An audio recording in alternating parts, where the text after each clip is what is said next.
Kalau memang kita sudah berubah secara penampilan zahir, gantilah, berubahlah jadi akhlak, kepribadian, tutur kata gitu, dan macam-macamnya. Bismillahirrahmanirrahim. Bismillah, Assalamualaikum warahmatullahi wabarakatuh. Semoga Ustadz dan tim selalu sehat. Amin. Ustadz, bagaimana memberikan nasihat terbaik kepada suami agar lebih rajin jamaah di masjid? Alasannya tidak jamaah karena masjid terdekat semuanya masjid salah satu organisasi, Ustadz. Dan nasihat agar beliau rajin mengaji. Syukron, jazakumullah khairan. Pertama, ya ukhti, anti bersyukur kepada Allah Subhanahu wa Ta'ala. Anti telah ngaji. Kalau dilihat dari gaya pertanyaan, berarti kan antinya sudah ngaji. Anti sudah ngaji, sudah ngerti kebenaran, ngerti sunnah, ngerti bahwasanya laki-laki itu sholatnya ke masjid, ngerti bahwasanya kewajiban seorang suami itu adalah menuntut ilmu, karena bagaimana mungkin dia akan menjadi qawwamah, menjadi pemimpin keluarga, pengayom keluarga, kalau dia itu nggak punya ilmu. Maka alhamdulillah bersyukur kepada Allah Subhanahu wa Ta'ala dan syukuri nikmat ini, ya, syukuri nikmat yang agung ini. Lah, salah satu di antara bentuk syukur kita adalah mengamalkan dan getok tularkan. Mengamalkan itu ya ilmu-ilmu yang kita tahu, itu kita amalkan, kita tunjukkan kepada orang, tunjukkan kepada semua orang bahwasanya Islam semakin dipelajari maka akan semakin muncul rahmatan lil alamin. Islam semakin dipelajari maka akan muncul kebaikan dan akan muncul keagungan, kemuliaan sampai pun di dalam rumah tangga. Tunjukkan kepada suami, tunjukkan kepada anak-anak, ya, bahwasanya semakin anti itu ngaji, maka semakin menjadi istri yang bagus, semakin menjadi ibu yang perhatian sama anak-anaknya, semakin menjadi sosok wanita dalam rumah tangga yang lembut, kasih sayang, begitu, sehingga itu akan menjadi daya tarik tersendiri. Jadi dakwah ini gak cuma ngomong itu gampang. Lihat tatkala Rasulullah SAW diomongi oleh Allah Subhanahu wa Ta'ala, walau kunta fadlan ghalidhal qalbi lan faddu min hawlik. Wahai Muhammad, yani fabima rahmatin minallahi lintalahum. Hanya dengan rahmat dari Allah loh, kamu itu sikapmu itu so lembut kepada mereka. Karena rahmat Allah, wahai Muhammad, kamu itu sikap itu lembut kepada mereka. Seandainya kebalikannya, walau kunta fadlan ghalidhal qalbi lan faddu min hawlik. Seandainya kamu itu wongnya kasar, bengis, kejem gitu ya, jadi enggak penak lah di muamalah begitu. Lan fadlu min haulik, mereka itu bakal bubar, enggak mau sama kamu. Makanya dengan perbuatan Rasulullah yang menampakkan ini ciri khas sebagai seorang yang punya ilmu, seorang yang punya wahyu, seorang nabi, maka orang itu lihat tok itu senang, tertarik. Makanya kan orang-orang Arab jahiliyah dulu itu kalau ada orang dari luar, kalau ada orang itu dari luar Mekah dan masuk ke kota Mekah, itu mereka itu sudah benar-benar ngasih baris batal lah, jangan sampai orang ini ketemu Muhammad.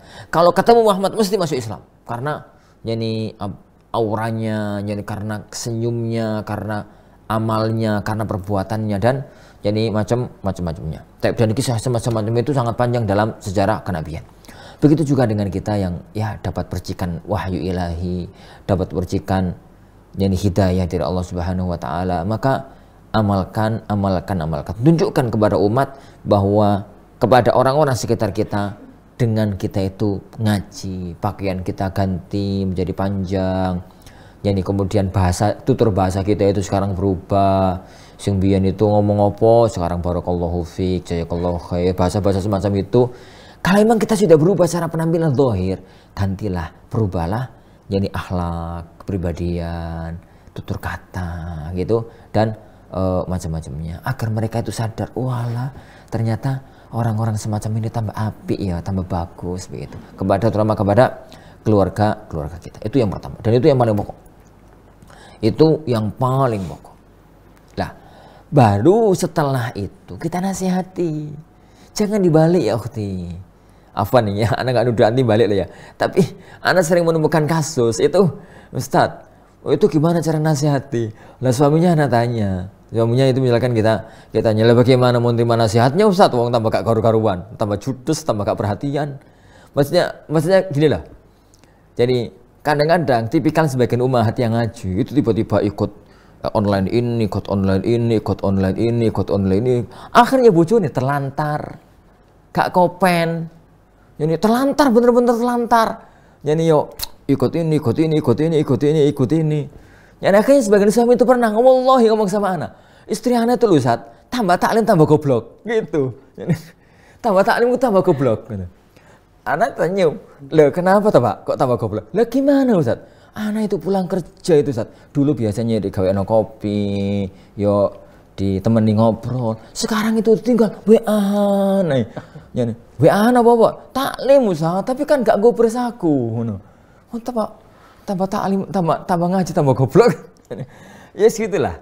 Yani, itu harus diperhatikan ya Ukhti. Jadi tampakkan bahwasanya ngaji kita itu rahmat bagi keluarga, tambah lembut, tambah perhatian. Ibadah anti tertinggi itu adalah perhatian kepada keluarga. Setelah itu nih ono waktu longgar, taklim monggo, tapi jangan sampai kemudian taklim yang sunnah itu mengalahkan yani kewajiban inti seorang wanita. Anak terlantar, jadi kemudian ya misalkan makan siang sampai pulang sekolah makan siang umi ini ngaji dan macam-macamnya, itu akan jadi masalah malahan dalam yani rumah tangga. Bukan begitu ngatur agama, bukan begitu ngatur yani ngatur syariat. Jadi nek nanti ngajinya jam 10 misalnya ya jam isu itu diselesaikan.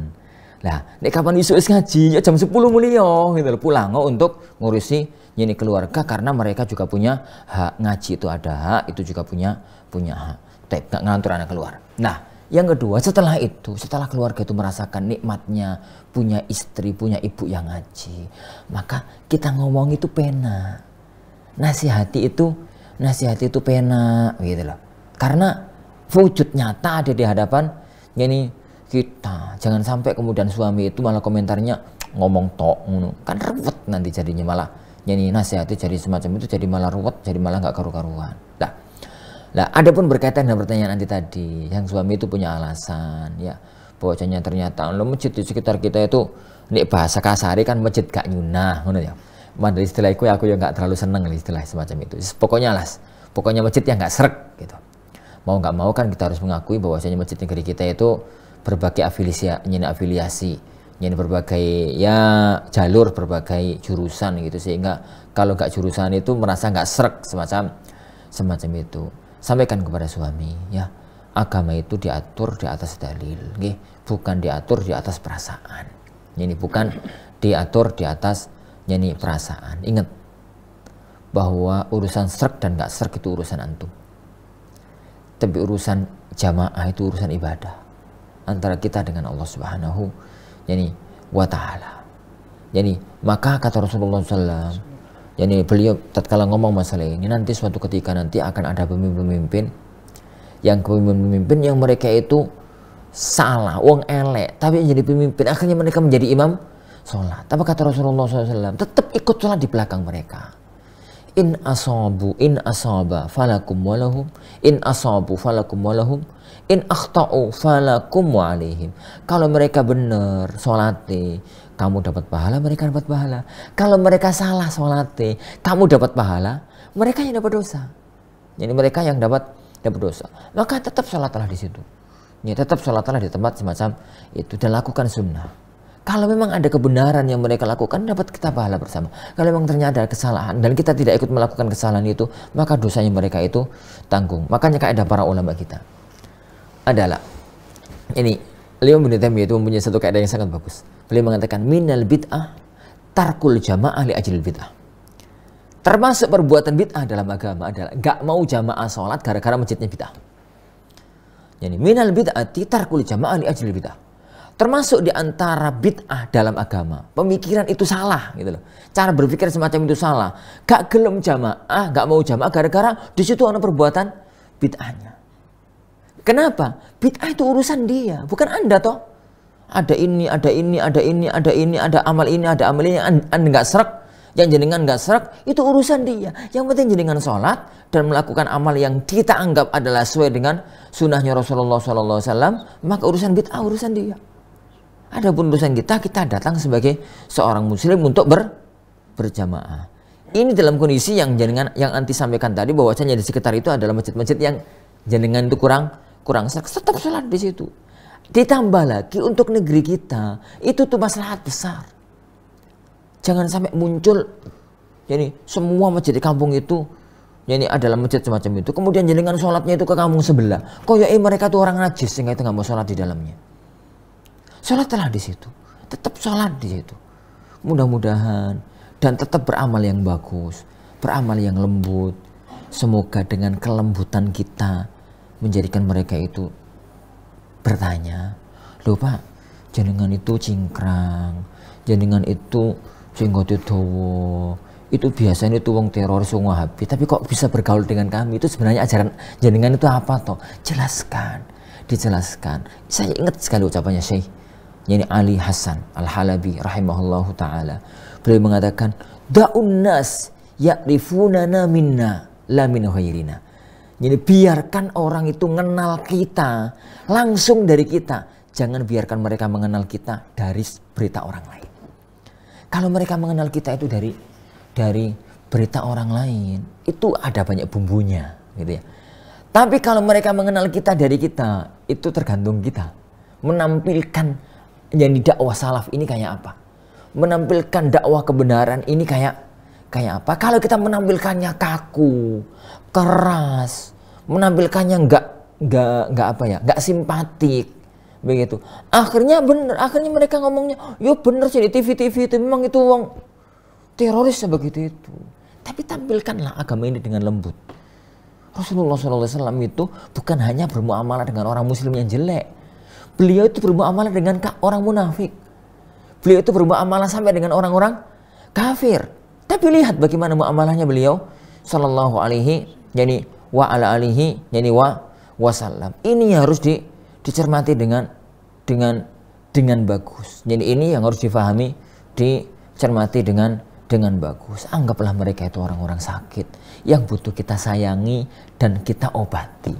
Jangan malah kayak penjahat yang butuh ditendang, dikamplengi. Jangan. Orang yang salah itu adalah orang yang perlu didekati, orang yang perlu apa. Jadi nasihatkan kepada suami, tetap bergaul dengan mereka, kemudian sholat bersama mereka, dan tinggalkan bid'ah yang dilakukan oleh sebagian saudara-saudara kita. Kita tetap melakukan apa yang kita yakini. Mudah-mudahan itu menampilkan apa yang itu. Al-Imam Al-Albani rahimahullahu taala mengatakan kepada kita Ahlus Sunnah, kepada kita Salafiyin, beliau mengatakan dakwatuna dakwatu haq. Dakwah kita itu dakwah kebenaran.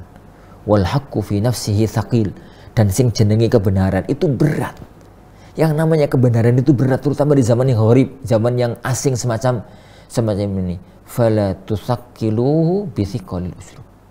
Jangan perberat lagi dengan cara penyampaiannya yang salah, cara pemaparannya yang salah. Wallahu a'lam bishawab.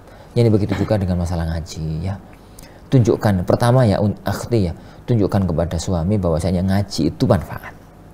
Dan itu terbukti dengan amal-amal anti yang semakin perhatian, semakin apa begitu, kemudian dengan bahasa-bahasa yang lembut. Insyaallah kalau kita ya tentang masalah keutamaan ngaji, pahala ngaji itu semua udah tahu lah.